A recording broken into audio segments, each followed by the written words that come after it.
Well, our hearts have Bueno, nuestros corazones han sido exaltados, levantados al trono de la gracia, ¿no es cierto?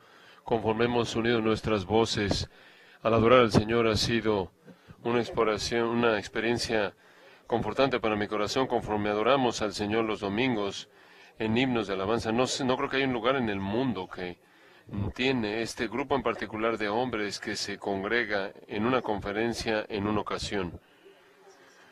Conforme han venido de 70 países diferentes de todo el mundo, al haber venido de los diferentes continentes y de todos los Estados Unidos al congregarnos aquí, con una intención, en un mismo sentir, en un lugar, en un espíritu, con una mente, nos hemos entregado a la adoración de Dios y al ministerio de su palabra. Y entonces ahora al llegar a esta sesión, quiero pedirles que me acompañen en oración. Father, Padre, al venir ahora a este momento, al oír de nuevo de tu palabra, oro porque tú magnifiques tu gloria frente a nuestros ojos, que tú agrandes nuestra confianza en tu palabra, que tus promesas sean sí y amén, que tú has hablado con una voz infalible que ha sido registrada y preservada para nosotros en las páginas de las Escrituras inspiradas. Lloro, oh Dios, porque conforme nos congregamos en esta conferencia, inclusive en esta mañana, que tú solidifiques y estabilices nuestra lealtad firme al ministerio de la proclamación de tu palabra. Creemos que lo que el salmista ha dicho, que tú has exaltado, has engrandecido tu nombre y tu palabra sobre todas las cosas, al nivel de tu trono en los cielos, y que tú has prometido honrar al hombre y honrar al ministerio que honrará tu palabra. Es tu palabra la que nos dice de la palabra viva del Señor Jesucristo. Es tu palabra la que despliega frente a nuestros ojos por la fe la profundidad y la amplitud y la extensión de tu amor hacia nosotros en Cristo.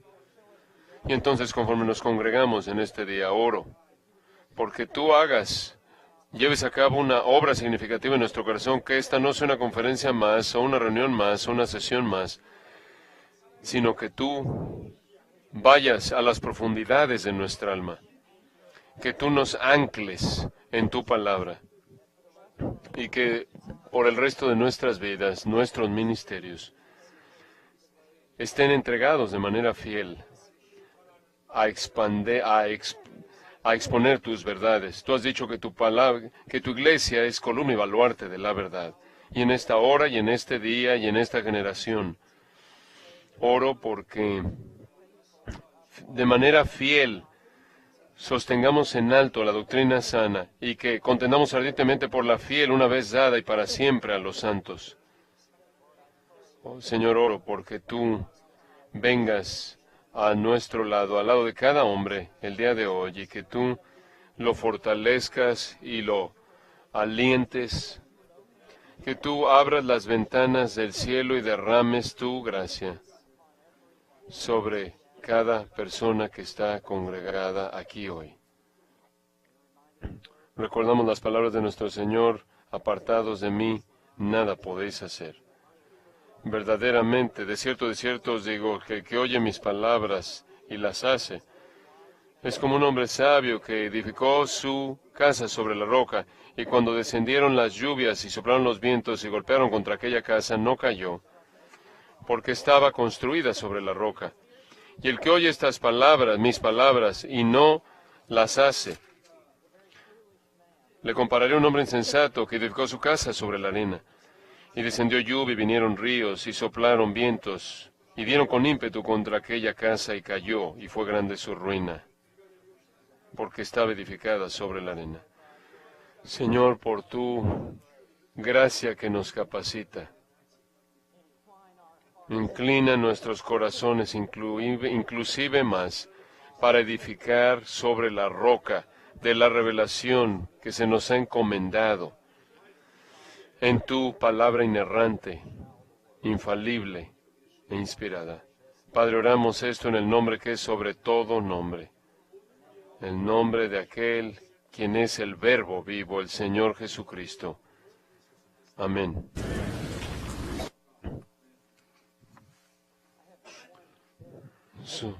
Solo tengo algo aquí que no he terminado de ayer. Muchos de ustedes, si no es que la mayoría de ustedes, estuvieron en mi sesión, conforme hablé de William Tyndale, y no les dije algo que es muy importante. Tengo aquí esta Biblia de Tyndale. Creemos que es de 1534. Esta es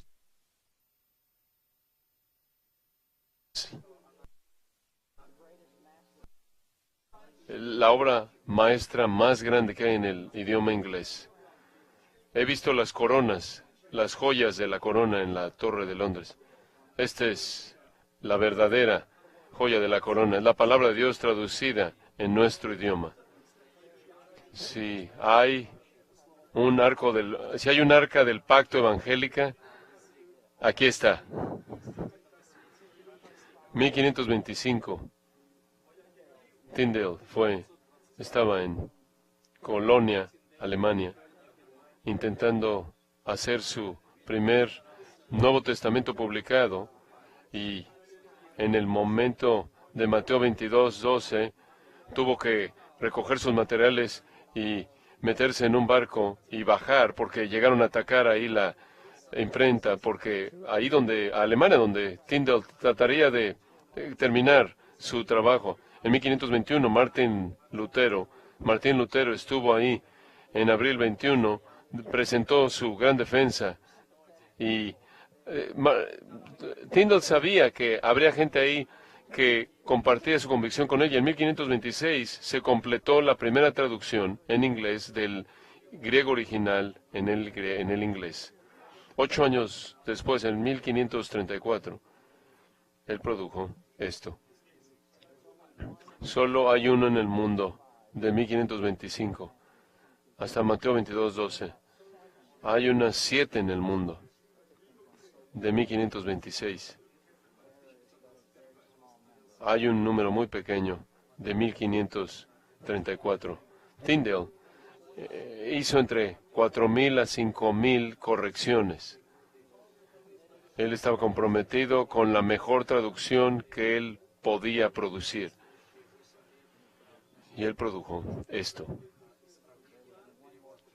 Iba a haber una revisión más rápida. En 1535, 1536 se imprimiría el mismo año en el que Juan Calvino llegó a Ginebra.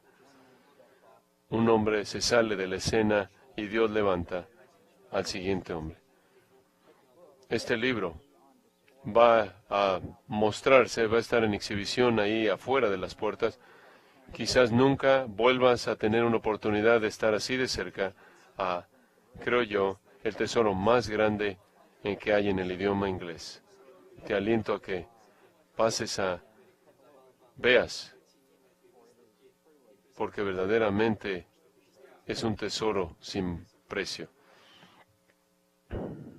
Speak to you Quiero hablarles en esta mañana del poder invencible de la palabra inerrante. Entendemos que la palabra inerrante significa que la Biblia no tiene errores, como fue registrada en sus autógrafos originales. Y este es un libro sin errores en todo lo que declara. Salmo 12, versículo 6 dice: las palabras de Jehová son palabras limpias, como plata refinada en horno de tierra, purificada 7 veces, lo cual significa refinada al punto que son absolutamente perfectas. Es un libro sin fallas en todo lo que afirma. Salmo 119, versículo 140, sumamente pura es tu palabra. Proverbios 30, versículo 5 dice: toda palabra de Dios es pura, lo cual significa que ha sido colocada en el fuego, no hay impurezas que permanecen, es el oro y la plata más puros de la verdad de Dios. Jesús oró en Juan 17, versículo 17, tu palabra es verdad. Y la palabra verdad significa realidad, significa las cosas, la manera en la que realmente son las cosas, significa no aquello que la cultura o la población dice que es algo. No es como es percibido por nosotros. Verdad significa realidad, significa la manera en la que las cosas realmente son. Y el pecado es lo que Dios dice que es el pecado. La salvación es lo que Dios dice que es la salvación. El cielo y el infierno es lo que Dios dice que algo es. Que todo hombre se ha hallado mentiroso, pero que Dios se ha hallado veraz. En Santiago 1, versículo 25, se hace referencia a las Escrituras como la ley perfecta. En 1 Pedro 2, versículo 2, la Biblia se representa a sí misma como, y cito, la leche no adulterada de la palabra. Esto significa que no está adulterada, que no tiene ninguna contaminación. La Biblia dice en Hebreos 6, versículo 18, es imposible que Dios mienta. I have retranslated He retraducido esto del idioma original y esto es lo que realmente significa, es imposible que Dios mienta. Significa lo que dice y dice lo que significa. Tito 1, versículo 2, Dios dice, Dios que no puede mentir. Hay algunas cosas que Dios no puede hacer. Dios nunca podría contradecirse a sí mismo. Y es imposible que Dios mienta, porque Dios es verdad, y su Hijo es la verdad, y el Espíritu Santo es el Espíritu de verdad, y la palabra de Dios es la palabra de verdad. Con respecto a una Biblia tan inerrante, el príncipe de los predicadores, Carlos Haddon Spurgeon, dijo, si no creyera en la infalibilidad de las Escrituras, la infalibilidad absoluta de la misma, de tapa a tapa, nunca entraría otra vez este púlpito. Fin de la cita. Y así es con todos nosotros, los que estamos congregados aquí, que ministran la palabra de Dios. Si no creemos en la inerrancia de la palabra de Dios, nunca entraríamos otra vez un púlpito en nuestra vida. Y debido a que la palabra de Dios es inerrante, es por lo tanto, de manera necesaria, invencible. Debido a que la Biblia es absolutamente pura, por lo tanto es absolutamente poderosa. Debido a que la Biblia es lo que dice ser, puede hacer lo que dice hacer. La palabra invencible significa incapaz de ser vencido o sometido. Significa incapaz de ser conquistado o derrotado. Tal es el poder sobrenatural de la palabra de Dios. Y la Biblia es tan invencible que demanda muchos símbolos diferentes para expresar el todo de su poder.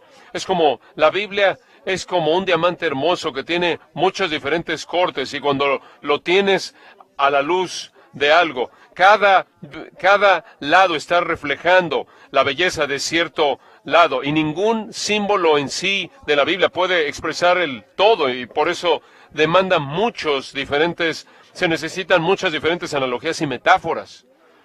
Inclusive para poder tratar de entender la totalidad de la palabra, del poder invencible de la palabra inerrante. Y entonces lo que quiero hacer para nuestra sesión juntos es presentarles 7 símbolos de las Sagradas Escrituras, 7 metáforas, 7 analogías que se encuentran en la Biblia misma. Cómo la Biblia se representa a sí misma para nosotros. Quiero animarlos a que los escriban. Los animo a que los escriban en la parte de atrás de su Biblia. Los animo a que prediquen este bosquejo. Los animo a que enseñen esto como una lección. 7 símbolos. 7 símbolos de las Sagradas Escrituras. Quiero que piensen conmigo en primer lugar a partir de Hebreos capítulo 4. Hebreos capítulo 4, versículos 12 y 13. Número 1, la palabra de Dios es una espada que penetra, una espada que perfora. No es un Q-tip que hace cosquillas. Es una espada que penetra, no es una pluma, es una espada. Y si la palabra de Dios no es una espada en tu mano, no estás predicando la palabra de Dios. En Hebreos capítulo 4, comenzando en el versículo 12, quiero ver los versículos 12 y 13. Y quiero que observen conmigo, en primer lugar, lo que la Biblia es y en segundo lugar, lo que la Biblia hace. Dos cosas. En primer lugar, lo que la Biblia hace al principio del versículo 12. Porque dice, porque la palabra de Dios no es la palabra de los hombres, no es la palabra de la cultura, no es la palabra de la sociedad, no es la palabra de la tradición, no es la palabra de la religión, es la palabra de Dios y ha descendido a nosotros desde arriba. No se ha originado dentro de nosotros, dentro de este mundo, ha descendido desde el trono de Dios arriba. Es la palabra de Dios. No solo es la palabra de Dios, sino que en segundo lugar es la palabra viva. Dice, porque la palabra de Dios es viva. Esto significa que está viva. Habla en esta hora misma. De hecho, ahí en Hebreos capítulo 3, versículo 7, noten, si son tan amables, el tiempo verbal de esto, por lo cual como dice el Espíritu Santo. Y después él cita del Salmo 95, 7. No dice dijo, tiempo pasado, sino que el Espíritu Santo dice a través de su palabra, tiempo presente, este libro está vivo. De hecho, este es el énfasis que se hace por el escritor aquí. En el original, en el idioma original, el orden de las palabras es este. Viva, porque la palabra de Dios es. Lo coloca en la posición enfática. El autor del libro de Hebreos está subrayando esto, y eso debe brincar de la página a nuestra vista. Esto no solo es un libro antiguo, esto no solo es un libro antiguo. Este no solo es un libro viejo, este libro está vivo. Martín Lutero dijo, la Biblia está viva, me habla. Tiene manos, me persigue. Perdón, tiene pies, me persigue. Estaba traduciendo a partir del hebreo ahí, del alemán ahí, en este punto. No sé si se están riendo de mí o conmigo. No sé si se están riendo de mí o conmigo. Tiene pies, dijo Lutero. La Biblia me persigue. Tiene manos. Me agarra. Seguro que este hombre te toma de tu saco. Este libro te agarra del corazón. Santiago. En Juan 6:63 el Señor dijo, las palabras que os he hablado son espíritu y son vida. Cualquier otro libro en realidad es un libro muerto, a menos de que contenga la palabra viva de Dios.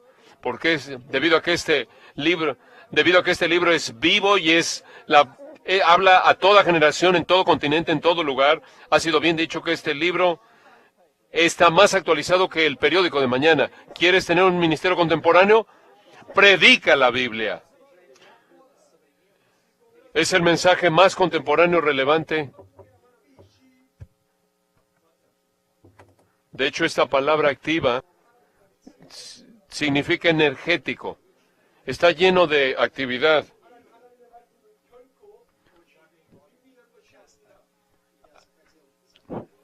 Perdón, hermano. Cuando yo abro este libro, ha habido muchas veces cuando entro al púlpito física y emocionalmente cansado, y apenas puedo llegar al púlpito, y abro este libro y está lleno de energía divina. Y este libro nunca está cansado, nunca le falta vida. Este libro siempre está llevando a cabo su obra en el mundo. Este libro nunca está en día de reposo. Este libro nunca necesita descansar. Este libro está activo. Y predicamos este libro. Inclusive cuando te vas a dormir, la palabra de Dios continúa llevando a cabo su obra en tu congregación. Y dice la palabra que es viva y eficaz. Es eficaz y por eso hace eso. Y es más cortante que toda espada de dos filos. Es el arma más filosa en cualquier arsenal en el mundo. El escalpelo de ningún cirujano puede compararse con el poder cortante. Es más cortante que toda espada de dos filos. En otras palabras, no hay un lado plano, sin filo, corta de los dos lados. No hay un libro plano en el canon. No hay un capítulo sin filo. No hay un versículo que no sea filoso en la Biblia entera. Que es que hace esa. Eso es lo que la Biblia es. Y nunca debes ir al púlpito en el que estoy. Nunca puedes ir al púlpito sin ella. Observa, eso es lo que es, observa lo que hace. En primer lugar, penetra. Lo pueden ver a la mitad del versículo 12. Penetra hasta partir el alma y el espíritu. Este libro está tan afilado que penetra más allá de las fachadas de los hombres y mujeres. Va más allá de las excusas que presentan. Llega a las profundidades del corazón. Corta hasta la médula de la persona interna y llega al fondo de la vida de uno. Cualquier otro mensaje humano es superficial, simplemente se queda en la superficie, masajea el ego, puede masajear la parte de afuera, pero este libro penetra hasta las profundidades de una persona misma, va más allá de la superficie. No corta meramente lo de afuera, sino que penetra hasta los órganos vitales, hasta el corazón. Y noten en segundo lugar, no solo penetra, sino que juzga. Y puede juzgar. Ahí está la suficiencia de las Escrituras. Es más que capaz. Es capaz. Puede. Y discierne. Críticos significa criticar, una crítica. Las Escrituras pueden criticar de manera perfecta el corazón humano. Puede juzgar al alma y emitir el veredicto divino. Puede juzgar los pensamientos y las intenciones del corazón. El hombre mira lo que está delante de sus ojos, pero Dios ve el corazón. And it is the ministry Y el ministerio de esta espada filosa de doble filo consiste en penetrar y juzgar lo que nadie más puede ver, lo que tú solo ves sabes de ti mismo, ni siquiera lo que ha sido dado a conocer por ti, por la palabra. Entra a tal profundidad, hasta lo más profundo de tu alma y las profundidades de tu espíritu, que puede juzgar los pensamientos. Esos pensamientos secretos e intenciones, los deseos internos, las ambiciones personales, los motivos, las actitudes más profundas. Puede juzgar los pensamientos e intenciones del corazón. Así de filosa es la palabra de Dios. Y observen el versículo 13, observen la primera palabra del versículo 13, y, lo cual significa es que lo que se encuentra en el versículo 13 continúa con la misma idea del versículo 12, conecta al versículo 12 y 13, y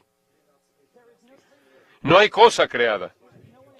Nadie en tu congregación, nadie en tu ministerio, nadie en tu casa, nadie que esté sentado bajo la espada de doble filo, no hay criatura, no hay cosa creada que no se manifiesta en su presencia. El Dios que es omnisciente, conoce todas las cosas y ve los pensamientos internos. No hay cosa creada que no se manifiesta, que se esconda de su presencia. Antes bien, todas las cosas están desnudas, y en este contexto lo que esto está diciendo es que Dios ve el corazón interno mucho antes de que la palabra que penetra corte al alma para cortar las capas del corazón del hombre conforme la palabra es ministrada. Somos capacitados. Se nos da la capacidad de vernos a nosotros mismos como Dios nos ve.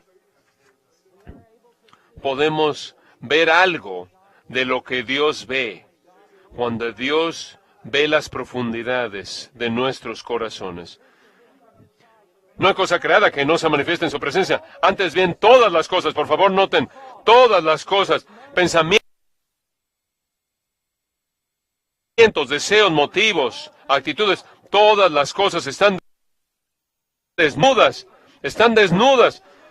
Debido al ministerio de la palabra de Dios, exhibe todo. Y esta palabra desnudas, para desnudas, es una palabra griega, gimnos, de la cual derivamos la palabra en español gimnasio o gimnasia. Y cuando ibas a un gimnasio en el primer siglo, te desnudabas para poder hacer ejercicio y correr y demás, de tal manera que no había restricciones, nada de ropa que te contuviera de la extensión plena de todos los miembros corporales para que verdaderamente pudieras hacer ejercicio. Esta palabra dice que es la palabra de Dios la que nos desnuda y nos desnuda ante un Dios santo. Y podemos vernos a nosotros mismos por primera vez como Dios nos ve. Esta palabra quita todas las pretensiones, todas las excusas, todas las hojas de higuera y deja el alma humana desnuda ante Dios. Y observen las siguientes palabras y abiertas. Somos desnudados y después somos abiertos, somos colocados ahí bajo la palabra más cortante de dos filos. Somos abiertos, traquelizo, de donde obtenemos la palabra traqueotomía. Significa tomar por el cuello, agarrar por el cuello. Significa exhibir el cuello, la garganta de una víctima para matar. Cuando tomaban al cordero sacrificial, jalaban la cabeza hacia atrás. Y lo que hacía el sacerdote era que cortaba el cuello. Y de esta manera asestaba un golpe fatal al cordero sacrificial. Y eso es lo que la palabra de Dios hace. Da el golpe fatal al orgullo, da el golpe fatal a la justicia personal y a la suficiencia personal y a la lisonja personal. Abiertas a los ojos de aquel a quien tenemos que dar cuenta. O mejor, a quien tenemos que darle cuentas. O literalmente, a quien es nuestra palabra, o a quien tenemos que responder, o a quien debemos darle una respuesta. Es la palabra de Dios que establece nuestra rendición de cuentas a Dios. Entra a las profundidades del alma de una persona. Y nadie estará salvo, y nadie será salvo fuera de esa convicción que exhibe el alma delante de Dios, para dejar a uno en un sentido de convicción de pecado, y en una necesidad desesperada de un Salvador y de su gracia, que puede llevar a cabo una cirugía de corazón abierto y dar un corazón nuevo. Esto es lo que sucedió en el día de Pentecostés, cuando Pedro desenfundó la espada de doble filo y la usó en Hechos 2:37. Dice, cuando oyeron esto, después de que Pedro había dicho, escuchen, ustedes hombres de Galilea, escúchenme, esto es aquello que fue hablado por el profeta Joel. Y él cita Joel 2, versículos 28 al 32. Y después pasa al Salmo 16, versículos 8 al 11. Y después pasa al Salmo 134. Y de regreso al Salmo 16, 8 al 11. Y después, para el crescendo, él llega al Salmo 110, versículo 1. Escritura, escritura, escritura, escritura. Dando estos golpes, metiéndolo a los corazones de estos hombres. Y cuando oyeron eso, dice esto, se compungieron, catenuso. Fueron profundamente apuñalados hasta el corazón. La palabra significa apuñalar como con un cuchillo. Caballeros, nos llamo, conforme ministramos la palabra de Dios, a que tomemos la espada que es más cortante que dos filos. Es el arma invencible del ministro. Nunca entres al púlpito desarmado. Desenfunda la espada, usa la espada del Espíritu. El arma de nuestra batalla, porque las armas de nuestra milicia no son carnales, sino poderosas para la destrucción de fortalezas. Derriba, quita cualquier otro, haz a un lado cualquier otro haz a un lado cualquier otro cuchillo o tenedor de cuchillo, haz a un lado cualquier otro utensilio diseñado por el hombre y toma la espada del Espíritu, la cual es la palabra de Dios. Este es número 1.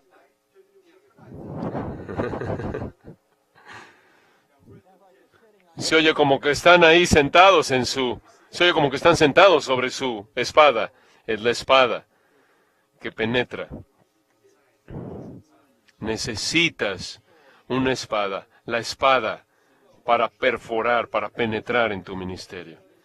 No necesitas tener un mensaje que masajea el ego. No necesitas un ministerio que masajea el ego y que da palmadas en la espalda. Necesitas una espada de 2 filos, doble filo. En segundo lugar, es un espejo que revela. Pasa a Santiago capítulo 1. Santiago capítulo 1, versículo 23.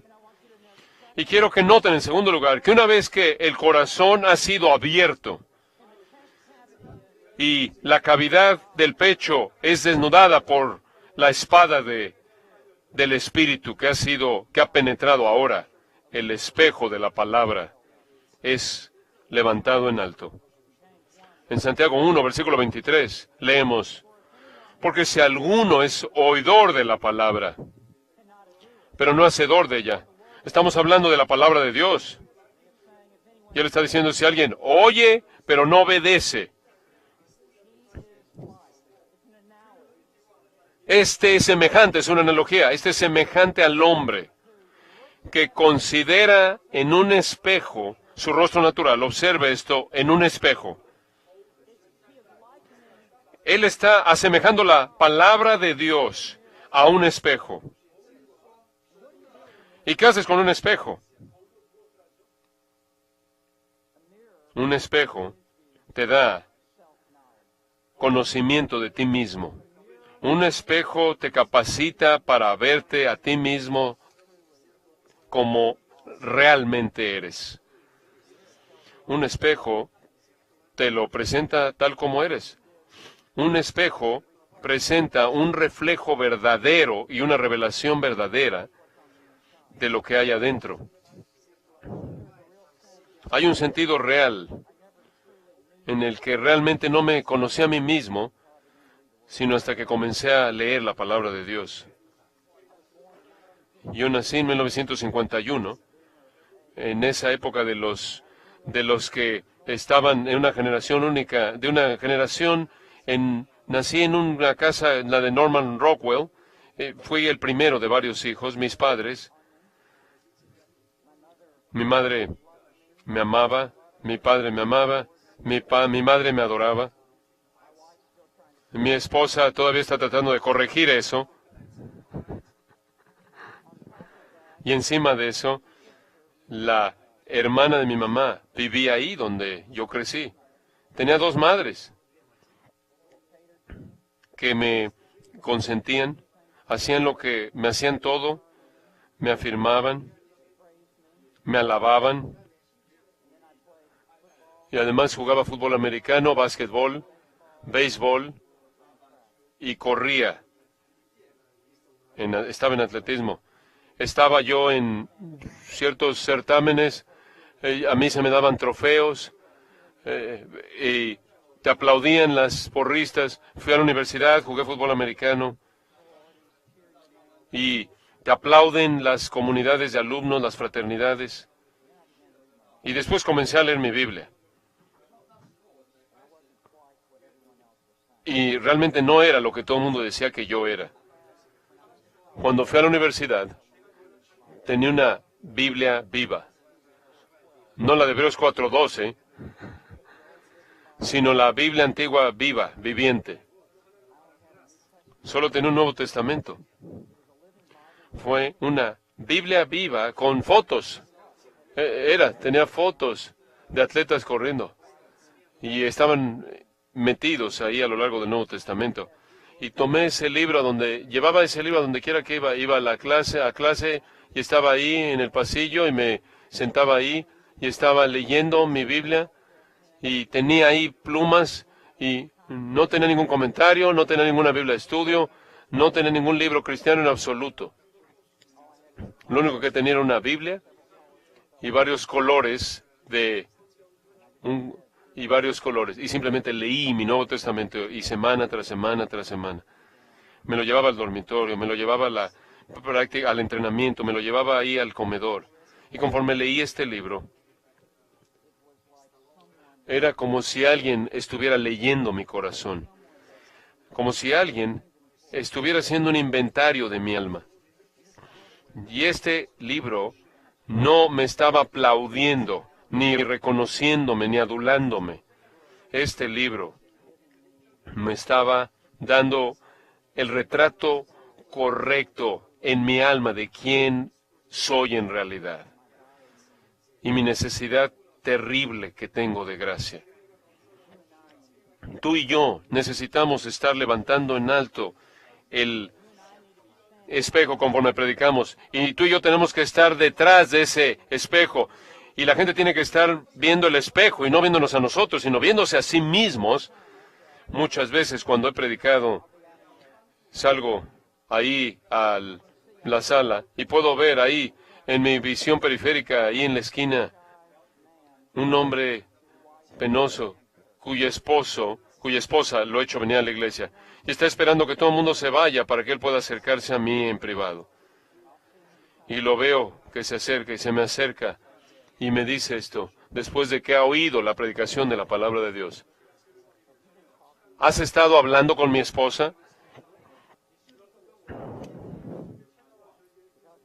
Porque parece que yo sé más de lo que parece que yo conozco más de él de lo que él conoce de sí mismo. Y yo le dije, no he hablado con tu esposa en absoluto. Él dice, sí, has hablado con él. Y yo le digo, no he hablado con tu esposa. Pero la palabra de Dios es como un espejo que te revela quién eres. Escucha, nadie va a ser salvo hasta que se vea a sí mismo por quién son. Y nunca nadie va a ser continuamente santificado sin que continuamente esté viendo la ley perfecta de la libertad y viendo la estima de Dios, y donde tiene que haber arrepentimiento, y si tiene que haber mejoras, y si tiene que haber una corrección. Es un espejo que revela. Y todo versículo.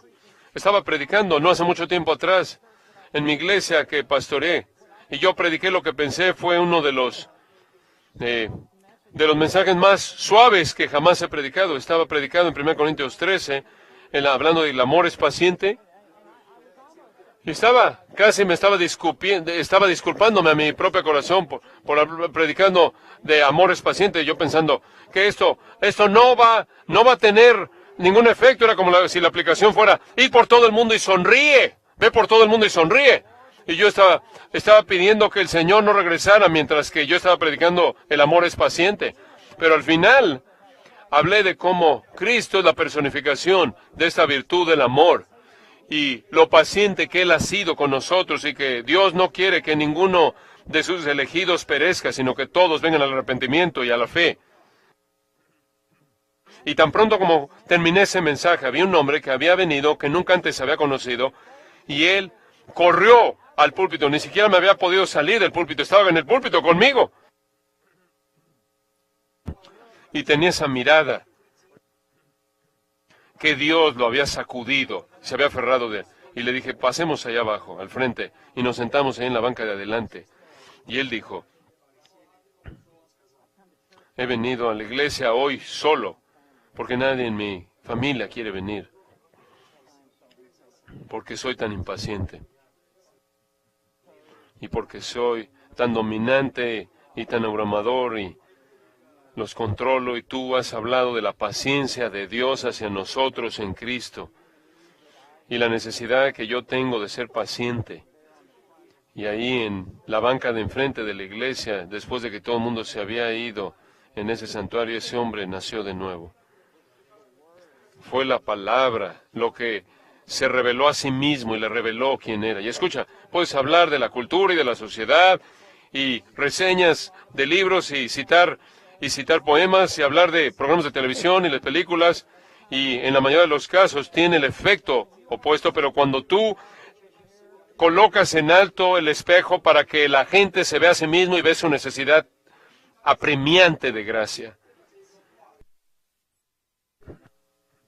vienen a Cristo.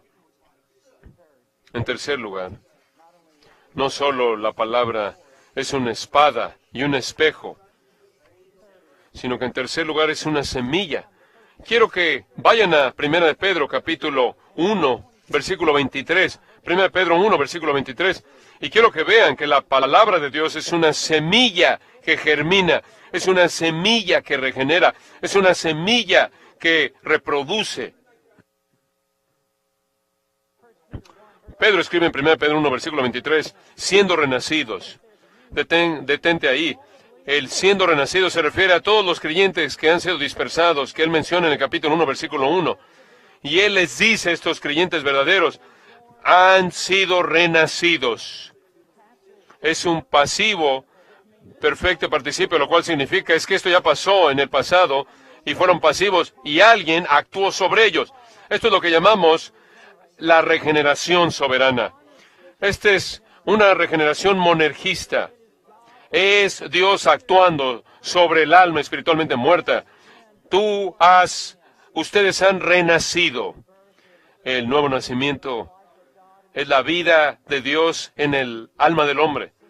Es el alma espiritualmente muerta que ahora se ha vuelto la destinataria de la vida de Dios. Y una persona se convierte en una nueva criatura en Cristo, y las cosas pasadas, las cosas viejas pasaron, y aquí todas son hechas nuevas. Y has recibido una nueva vida en Cristo, totalmente diferente de cualquier cosa que has experimentado a este punto.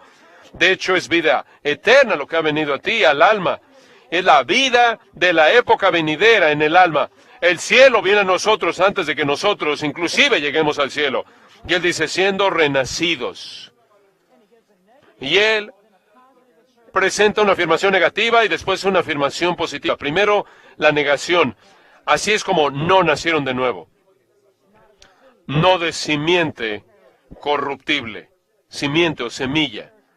Una simiente corruptible solo puede reproducir una vida que es semejante a la suya.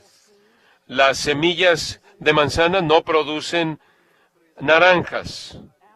Las semillas de manzana producen árboles de naranja y el fruto de la manzana. Hay un principio fundamental en la vida. Lo que es de cierta naturaleza da lugar a algo que es de la misma naturaleza. Él dice, no renacieron de una simiente corruptible. La vida eterna no se lleva a cabo por una simiente corruptible que solo da vida temporal. No.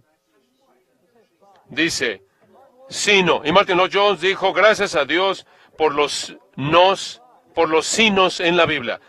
Sino de incorruptible, y añadiríamos la palabra simiente. Simiente, una simiente o una semilla es algo maravilloso, contiene un embrión de una planta dentro de ella, lista para germinar y propagarse. Dentro de una semilla está la capacidad de reproducirse, es capaz de germinar. Y él dice que hemos renacido de semilla incorruptible. ¿Y qué es esta semilla? Él dice que es por la palabra de Dios que vive y permanece para siempre. Una vida sobrenatural solo viene de una semilla sobrenatural. La vida eterna solo viene de una semilla que es viva y permanece para siempre. Escucha, será más fácil crecer cedros al plantar canicas que alguien salve sin que se implante esta simiente imperecedera en la tierra preparada de sus corazones. Jesús habló de esto en Lucas 8, versículo 5. Él dijo, la semilla es la palabra de Dios. Y está viva. Esto es lo que Hebreos 4:12 dijo. Y permanece para siempre. Esto significa que nunca perece, nunca muere. Produce una vida que nunca perece, que nunca muere. Como dice en Juan 11, versículo 25, aunque mueran, vivirán para siempre. Es mediante esta palabra inerrante, inspirada de Dios, que viene este nuevo nacimiento. Esta es la verdad de tu ministerio. Tú siembras, tú cosechas lo que siembras. Tú cosechas más de lo que siembras. Tú cosechas más tarde de cuando siembras. Y si tú siembras un mensaje bajo, vas a cosechar una iglesia baja. Y si tú siembras humanismo secular y psicología popular y tendencias mundanas y tradiciones religiosas y liderazgo corporativo e ideologías culturales y pensamientos filosóficos y experiencias personales y comentarios políticos, vas a cosechar una iglesia no convertida. Pero si tú siembras la simiente que vive y permanece para siempre bajo los auspicios de la palabra de Dios, el único que puede hacerla germinar, tendrás a la iglesia regenerada. Spurgeon dijo: prefiero hablar 5 palabras de este libro que 50,000 palabras de los filósofos. Si queremos avivamientos, debemos avivar nuestra reverencia hacia la palabra de Dios. Si queremos conversiones, Spurgeon dijo, debemos meter más de la palabra de Dios en nuestros sermones. ¿Oyeron eso? Menos de ti, más de Dios. En cuarto lugar, la palabra de Dios es leche que nutre. Mientras que estás en Primera de Pedro, mientras que estamos ahí en el vecindario, vamos al capítulo 2, versículos 2 y 3. Y una vez que uno ha sido soberanamente regenerado por el Espíritu Santo de Dios, haciendo que la semilla de la palabra germine y dé vida, dice en el versículo 2 de 1 Pedro 2, él habla de la leche, del crecimiento espiritual de alguien que ha nacido de nuevo. Y él hace otra analogía. Y él dice, como niños recién nacidos, todos los creyentes siempre deben ser como niños recién nacidos. Nunca debes dejar de ser como un niño recién nacido. Nunca avanzas al lugar en el que tienes madurez espiritual, en el que alguien en tu ministerio, ni tú que sirve, debe estar más allá de ser como un niño recién nacido. Siempre debes estar deseando la palabra de Dios como un recién nacido desea la leche. Por eso dice, desead. Dice, clamen, anhelen, que tengan un deseo intenso, que tengas una sed dominante singular. Como niños, desead como niños recién nacidos, la leche espiritual no adulterada. Ahí está la inerrancia de las Escrituras, la leche no adulterada o pura. Es la fuente primordial de nutrición. La leche los bebés pueden digerir la leche. Antes de que puedan digerir otro tipo de alimento, la leche contiene anticuerpos que proveen protección de las enfermedades. La leche contiene nutrientes que producen el crecimiento. Conforme ministramos la palabra de Dios, debemos estar alimentándole a nuestra congregación. La leche de la palabra es una dinámica, es un crecimiento, es un estimulante de crecimiento espiritual dinámico. El desarrollo espiritual de nadie va a poderse llevar a cabo si no ingieren la palabra de Dios. Nadie va a vivir al mismo nivel del nivel de ingestión de la palabra de Dios, pero nadie va a ir más allá de la medida de la palabra de Dios que se está derramando en nosotros como la leche. Y nos da la razón, ¿por qué? En el versículo 3, en el versículo 2, ¿para qué? Una afirmación, declaración de propósito, ¿para qué? Por ella. Y el por aquí es por el medio de la palabra de Dios. Este es el medio ordinario de la gracia. Por ella, crezcáis, refiriéndose a todos aquellos que han nacido de nuevo, crezcáis, esto es que maduren, avancen, se desarrollen, incrementen su piedad. Con respecto a la salvación, para la salvación aquí se refiere a la santificación. La palabra tiene que ser ingerida y digerida y produce cuerpos espiritualmente fuertes y partes fuertes y un sistema de defensas fuerte que puede pelear, que puede defenderse contra las enfermedades espirituales. ¿Con qué limpiará el joven su camino? ¿Con qué limpiará el hombre de edad su camino? ¿Con qué limpiará la mujer de edad su camino? ¿Con qué limpiará el adolescente su camino? Con guardar tu palabra. En mi corazón he guardado tus dichos para no pecar contra ti. Es la palabra de Dios atesorada en nuestro corazón lo que nos capacita para resistir la tentación. ¿Te acuerdas de Jesús en el desierto 40 días, 40 noches? Al final de eso está la tentación triple climática, y ahí el texto creo que indica que es tentado durante la experiencia total, y aquí llegamos a la cúspide de las tres tentaciones, y el diablo usa toda la artillería del infierno contra el Hijo del Hombre, contra el Hijo de Dios. Manda estas piedras que se conviertan en pan, y Jesús dijo, escrito está, no solo de pan vivirá el hombre, sino de toda palabra que sale de la boca de Dios. Deuteronomio 8, versículo 3. Y con cada ataque, Jesús desenfunda la espada del Espíritu y repele las tentaciones de Satanás mediante la palabra de Dios. Así es como tú y yo vamos a permanecer fieles en nuestra búsqueda de la santidad, por la gracia de Dios y por la palabra de Dios. En quinto lugar, es una lámpara que brilla.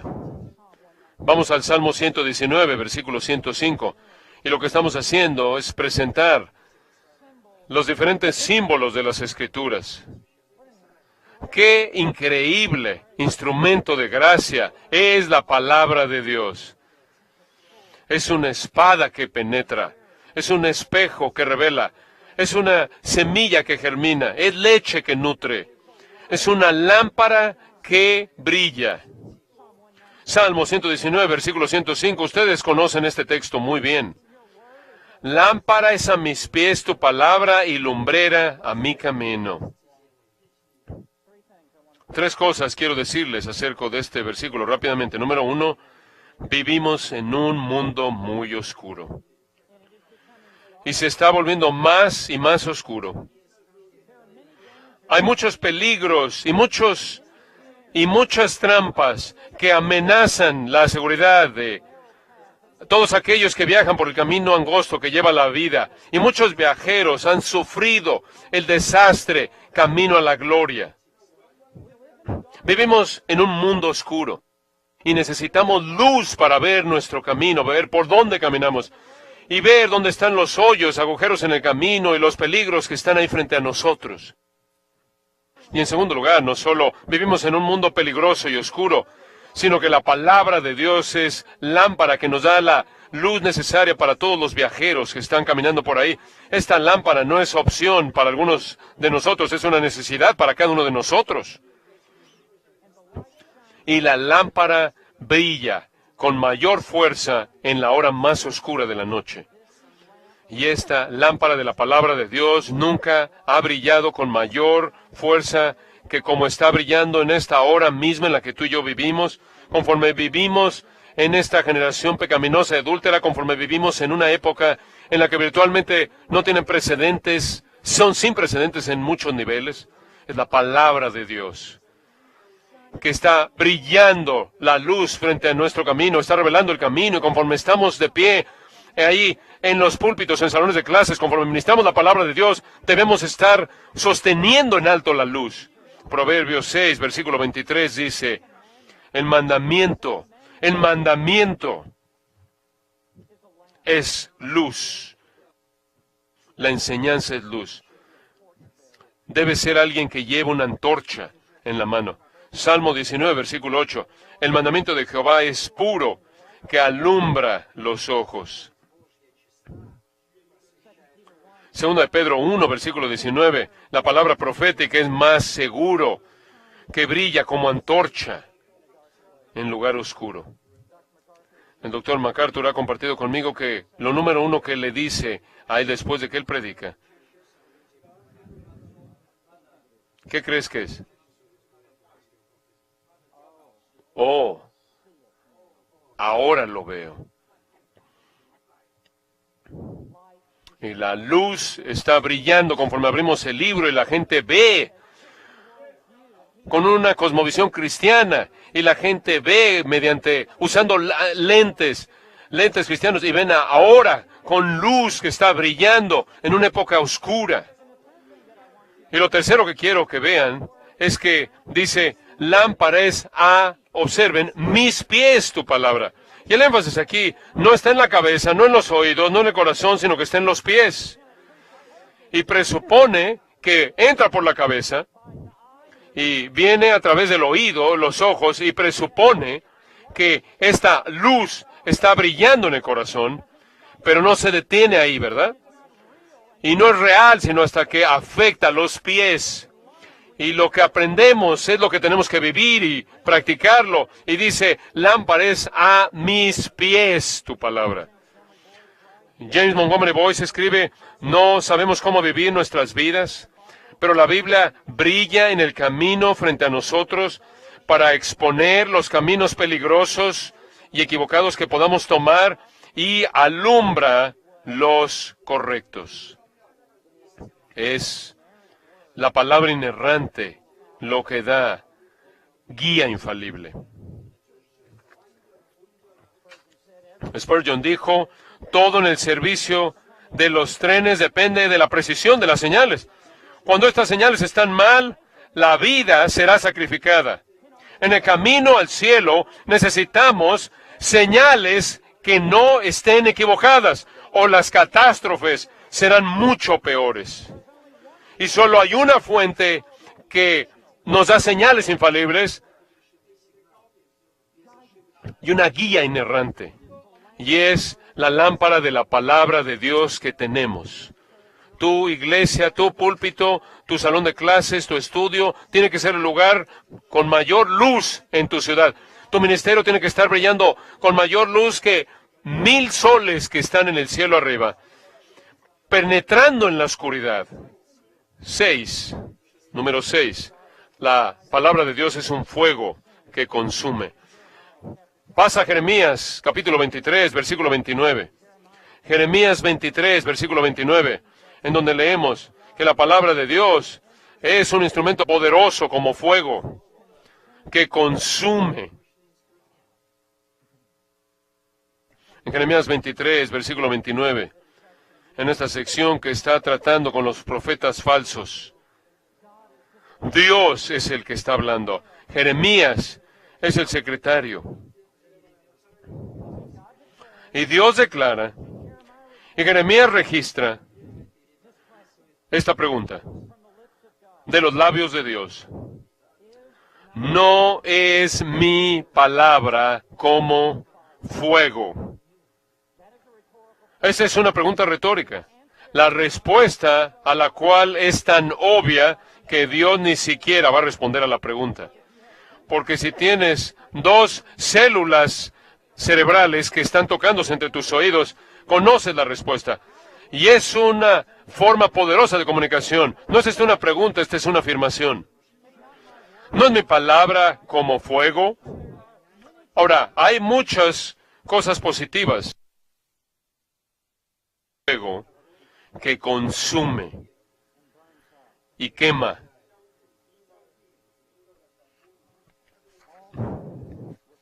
Todo aquello que lo toca. Todo aquello que es resistente a la palabra de Dios. En este contexto más amplio, en este capítulo, fuego que consume y quema.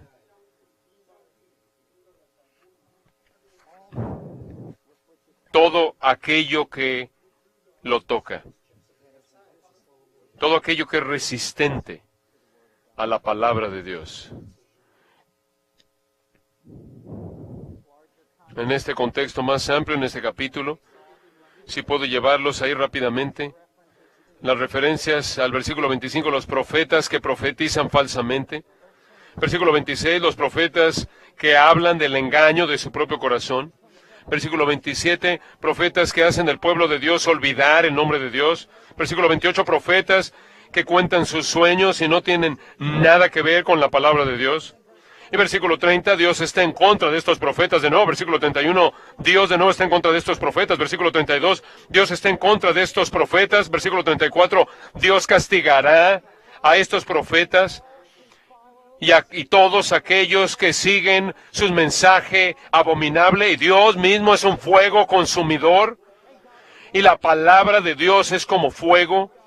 y Dios promete juicio y va a consumir a todo aquello que no está edificado sobre la roca sólida de su palabra.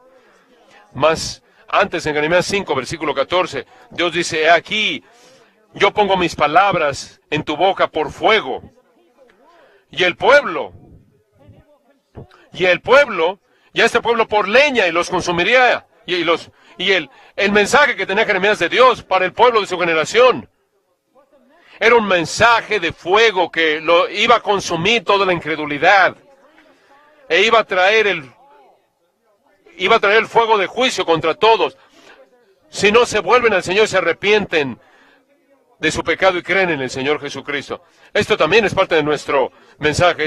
Nosotros también, al predicar la palabra, porque el mensaje que predicamos va a hacer que la gente o que sea bendecida o que sea quemada.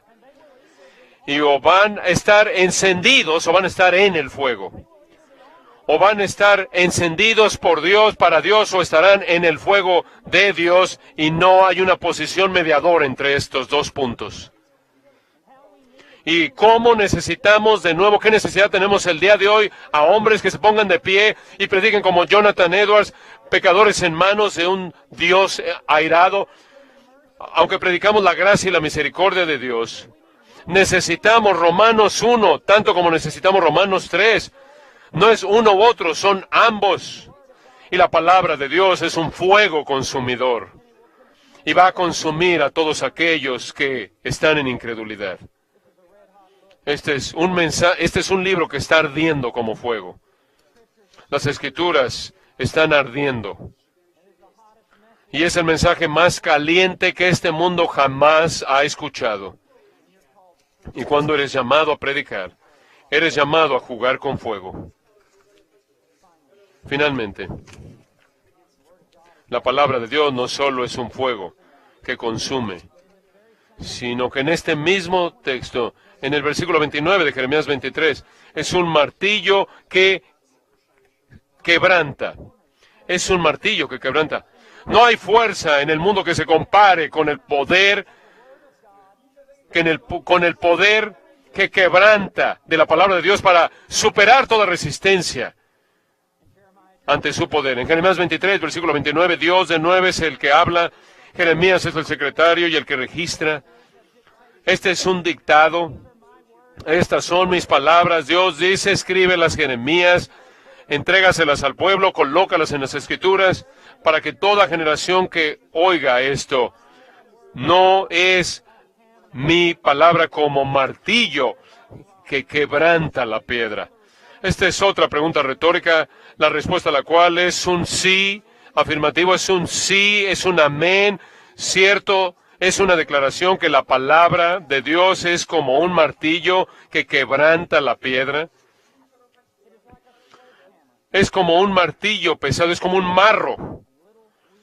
Y hombres débiles, pequeños, están en un púlpito con un marro y traen la fuerza de la palabra de Dios en los corazones que son resistentes, y quebranta el orgullo y aplasta y desintegra la justicia personal.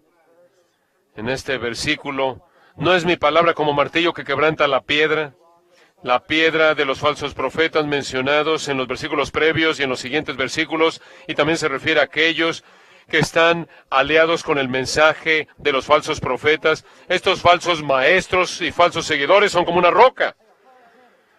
Son duros de cabeza, son duros de corazón. Sus frentes son como pedernal.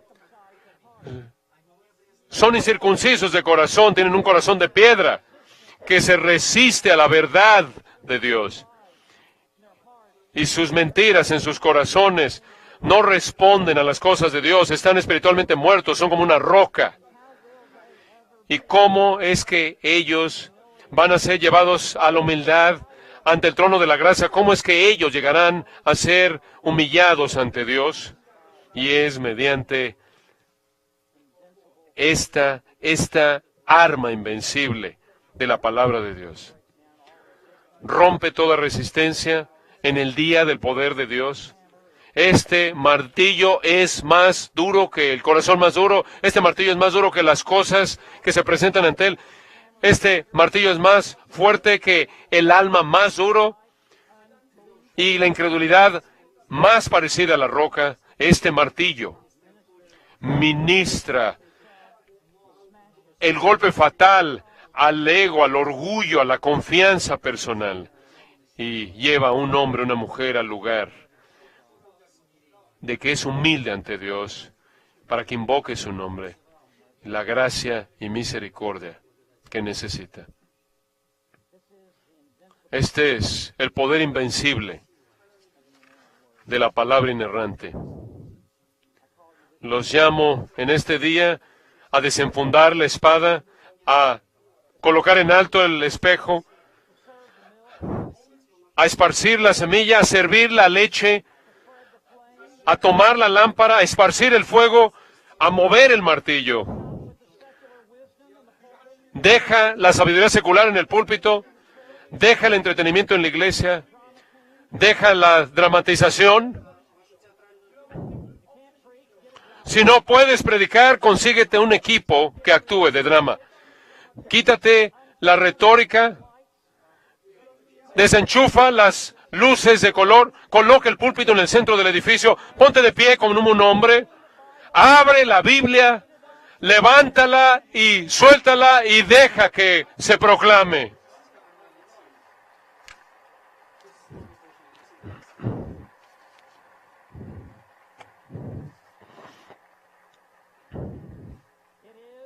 Es el poder invencible de la palabra inerrante. Oremos. Padre en los cielos, oro porque tú intensifiques nuestra confianza en este libro. Que ya no seamos afeminados en nuestra predicación de la palabra de Dios, que actuemos como hombres y que tomemos la palabra y su totalidad, del poder de la palabra de Dios, y el poder de la totalidad del poder de la palabra de Dios sea desatado en nuestros ministerios, que desenfundemos la palabra hasta mover el martillo, y que la palabra de Dios sea como leche que alimenta y una semilla que germine, y que no es todos nuestros ministerios en nuestros días. Padre, oramos esto en el nombre poderoso de aquel que está sentado a tu diestra, el Rey de Reyes y Señor de Señores, el Señor Jesucristo. En su nombre oramos. Amén.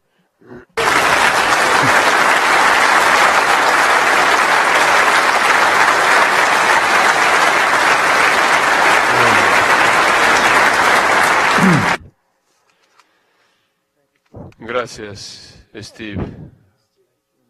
Amén. De nuevo, tenemos que recuperarnos de estos mensajes, ¿no es cierto? Y saben lo que dicen acerca de Steve. Su predicación es como el golf, largo a la derecha y siempre cerca de una trampa.